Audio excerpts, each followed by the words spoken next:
สุดท้ายปนนี่คือจะหลุมหัดแตะตรงแต่นังกากำนัดนะดำไหลลวกบันหลุมน้อยcái hạtตะบอนจังยังเจอตะหลุมหัดแต่ออกนี่นะคือในไงตีมวยใครแม่กระดาษนำปีปอนดอกมวยกรมพล ESP Industry ก็บานบล็อกไซน์ในบันหลุมน้อยได้เมียนดำไหลในเลือกบันนั่นคือปุ่มเปอร์รอยปอนให้ในอัตราการประดับปีที่ร้อยขนมชน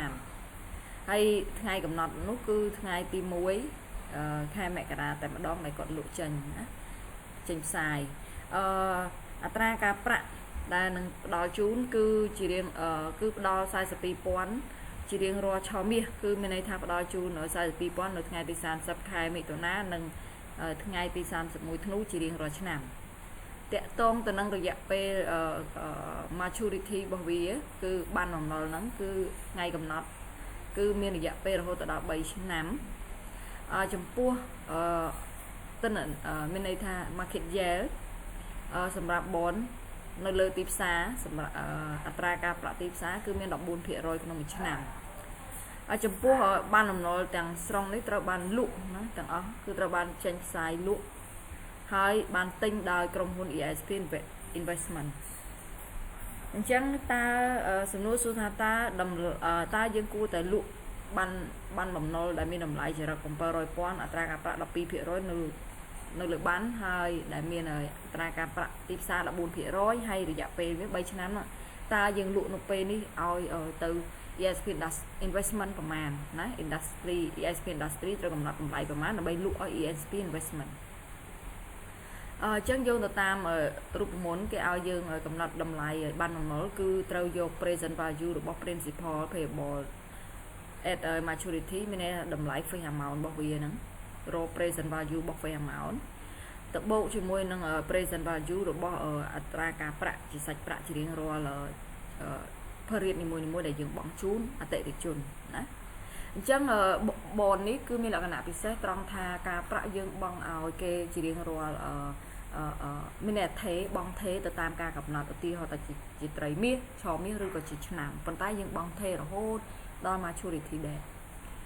ไอจำนาย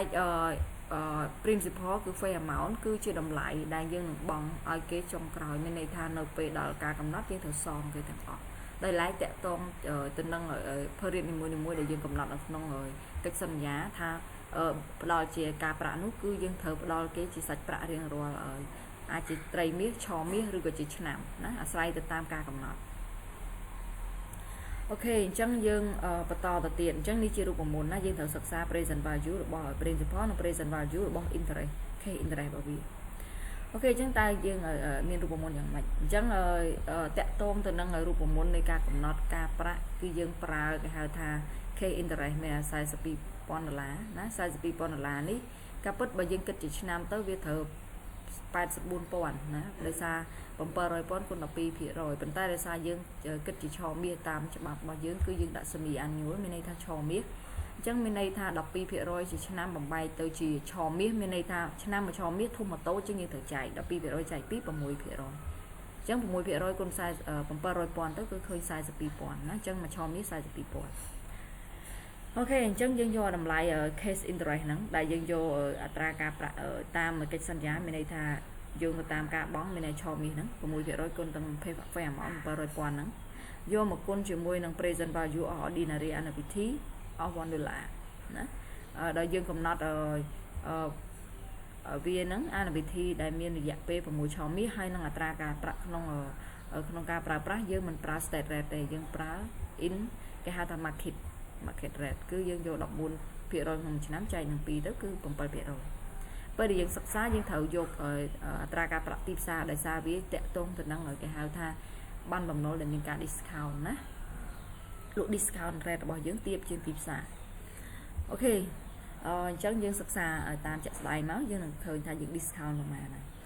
ไอจำนาย principal ก็ยังศึกษา present value ได้ปันใต้ยังศึกษาดาวโยกไฟหาเมาส์มีแนวดำไหลจงกร้อยมีแนวกิจสัญญาบำนาญสำหรับได้ยังเปียกเก๋หนึ่งดอลเลยเก๋หนึ่งเป็น maturity ได้มาดอล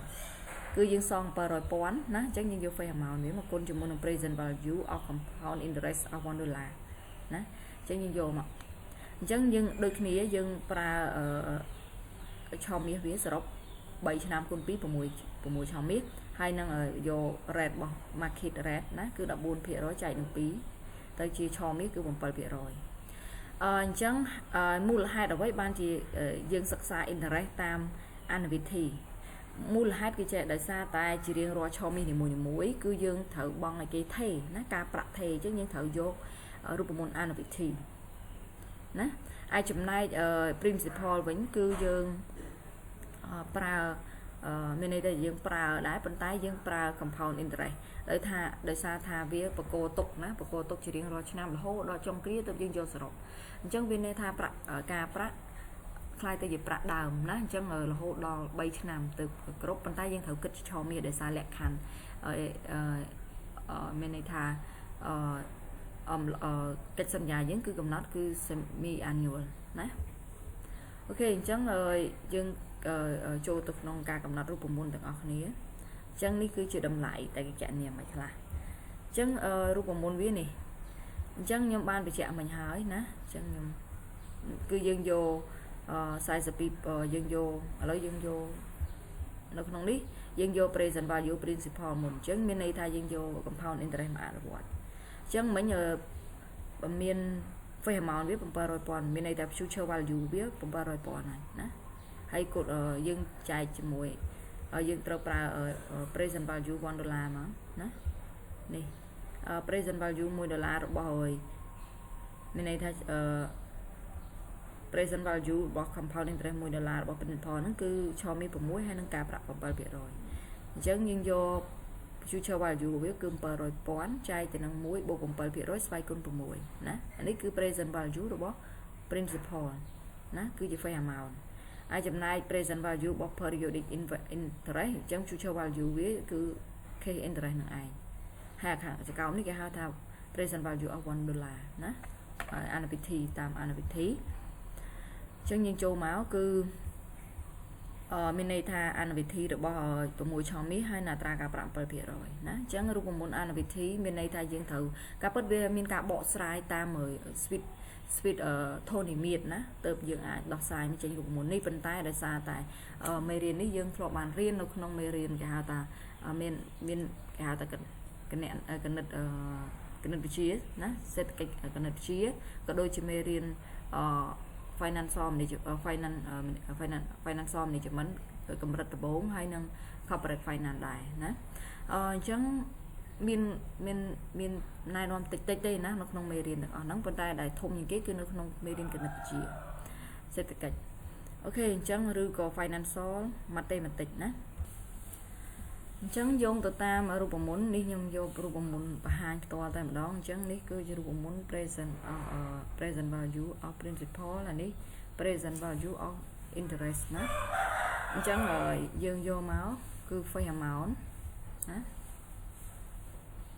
face amount 700,000ណា700,000ចែកទៅ1បូក RE គឺ RE ហ្នឹងគឺអត្រាទីផ្សារអត្រា market rate ណាឬ effective rate យកចែកនឹង1បូកនឹង 7% ចែកនឹងស្វ័យគុណ6ណានេះ n 6ហើយតកតង present value of cash interest គឺយើងយក cash interest ក្នុងគ្រានីមួយៗគុណនឹង1ដក1បូក RE ស្វ័យគុណដក n ចែកនឹង RE ហ្នឹងអញ្ចឹងមានន័យថា 42,000 គុណឲ្យ1ដក1បូក 7% ស្វ័យគុណដក6ចែកនឹង 7%ណានេះអញ្ចឹងបាន 42,000 1ដកឲ្យ1បូក 7% ស្វ័យគុណដក6ចែក 7%អញ្ចឹងបើសិនមកអ្នកនរគ្នាមានការលំបាកក្នុងការគណនាវាជាដុំអ្នកនរគ្នាអាចធ្វើមកហើយយើងធ្វើប្រមាណទីមកអញ្ចឹងតម្លៃវាគឺ 666,633 ណានេះអញ្ចឹងយើងធ្វើមកយើងអាចធ្វើម្ដងនេះគណនានេះម្ដងមកមើលឃើញ 200,195 បូកនឹង 466,438 ណា38បូកមកឃើញប៉ុណ្ណឹងយើងអាចគណនាម្ដងឬក៏យើងអាចធ្វើជាតារាងជួរដេកជាក៏បានដែរណាគឺគណនាមកតោះនេះហើយនេះម្ដុំនេះគឺ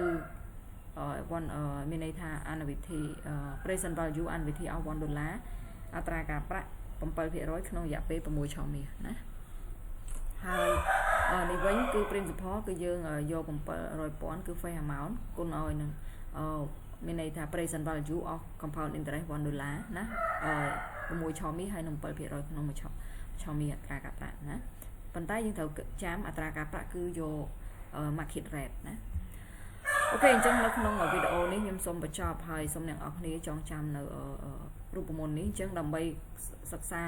កំណត់តម្លៃ bond បានបំណុលគឺយើងត្រូវស្គាល់ present value principle ដែលមានរូបមន្ត face amount ចែកឲ្យ1បូកនឹងអត្រាគេហៅថាអត្រាការប្រាក់ទីផ្សារស្វ័យគុណរយៈពេលដែលមាននៅក្នុងលក្ខខណ្ឌណាកិច្ចសន្យាហើយអាស្រ័យទៅលើថាតើយើងផ្ដល់សាច់ប្រាក់ឲ្យគេការប្រាក់ហ្នឹងជាឆមាសត្រីមាសឬក៏ឆ្នាំណាអានេះក៏ដូចគ្នា present value របស់ K interest គឺយើងយកប្រើតាមអានវិធីគឺ K interest ជាក់ស្ដែងគុណនឹង1ដកឲ្យ1បូក RE យកអត្រាការប្រាក់ទីផ្សារស្វ័យគុណនឹងដក N ហ្នឹងគឺជារយៈពេលណាដែលយើងផ្ដល់ជូនមានអ្នកគិតបើគេផ្ដល់ការប្រាក់ជាឆមាសយើងត្រូវបាយពីឆមាសបើវាត្រីមាសយើងបាយទៅត្រីមាសតោះមកចែកមកអត្រាទីផ្សារហើយបន្ទាប់ពីយើងកណនាមួយហើយយើងយកវាមកបូកចូលគ្នាមកយើងនឹងកំណត់បានបនប្រាយដែលយើងត្រូវលក់អញ្ចឹងនៅក្នុងលំហាត់ជាក់ស្ដែងតម្លៃបនដែលយើងត្រូវលក់នៅលើទីផ្សារណាដែលបននោះគឺយើងបោះផ្សាយតម្លៃនៅលើបាននោះគឺ 700,000 ហើយមានអត្រាការប្រាក់ 12% និងអត្រាទីផ្សារ 14% ផ្ដល់ជូនគេហៅថាការប្រាក់ជារៀងរាល់ឆមាស 42,000 នោះគឺយើងត្រូវលក់ក្នុងតម្លៃពេលបច្ចុប្បន្ននេះគឺថ្ងៃ1មករាគឺ2016គឺ 666,633 ហើយនៅពេលដែលយើងលក់គឺយើងត្រូវ discount នៃគេអញ្ចឹងតម្លៃខុសគ្នា discount គឺយើងយក face amount មានន័យថាតម្លៃ 700,000 ដកនឹងតម្លៃដែលយើងលក់ជាក់ស្ដែងគឺ 661,000 ស្មើនឹង 633 សំទោសយក 700,000 ដក 666,633 យើងស្មើ 33,367 នេះគឺជាតម្លៃ discount អញ្ចឹងក្នុងការចុះទិនានុប្រវត្តិវិញអញ្ចឹងនៅថ្ងៃទី1ខែមករាឆ្នាំ2016ក្រុមហ៊ុន ESP Industry នេះគាត់លក់ចេញនៅពេលដែលគាត់លក់ចេញគាត់បានសាច់ប្រាក់អញ្ចឹងសាច់ប្រាក់ដែលគាត់ទទួលបានគឺជាតម្លៃ bond price ដែលយើងលក់គឺយើងបានសាច់ប្រាក់ណាក្រុមហ៊ុនហ្នឹងគាត់បានសាច់ប្រាក់ 661,633 ហើយពេលនោះដែរគាត់ត្រូវទទួលស្គាល់ការ discount ទៅលើ bond ហ្នឹងដែលមានតម្លៃខុសគ្នារវាង face amount ទៅនឹង price របស់វាគឺ 700,000 ដក 661,633 គឺមាន discount on bond payable debit ដែរគឺ 33,367 បរិភាគទៅនឹង bond ដោយសារសាច់ប្រាក់ដែលយើងទទួលគឺសរុបបានមកគឺពីបានបំណុលដែលមានចរិតតម្លៃ 700,000 ក្នុងកិច្ចសន្យាអញ្ចឹងយើងត្រូវទទួលស្គាល់បំណុលយើង 700,000 ប៉ុន្តែគណៈពេលហ្នឹងគឺបំណុលយើងបានកើននៅខាង credit ប៉ុន្តែវាមិនកើន 700,000 ជាក់ស្ដែងទេដោយសារមានការ discount អញ្ចឹងហើយបាន discount on bond នេះយើងត្រូវចុះនៅខាង debit ដែលវាជាគណនីបរិភាគវិច្រាសទៅនឹងគណនីបំណុល bond payable ណាចំណាយក្រុមហ៊ុន ESP Investment Industry ESP Investment វិញគឺជាអ្នកវិនិយោគមានតែទិញភាគហ៊ុនសំទោសគឺទិញបានបំណុលអញ្ចឹងគាត់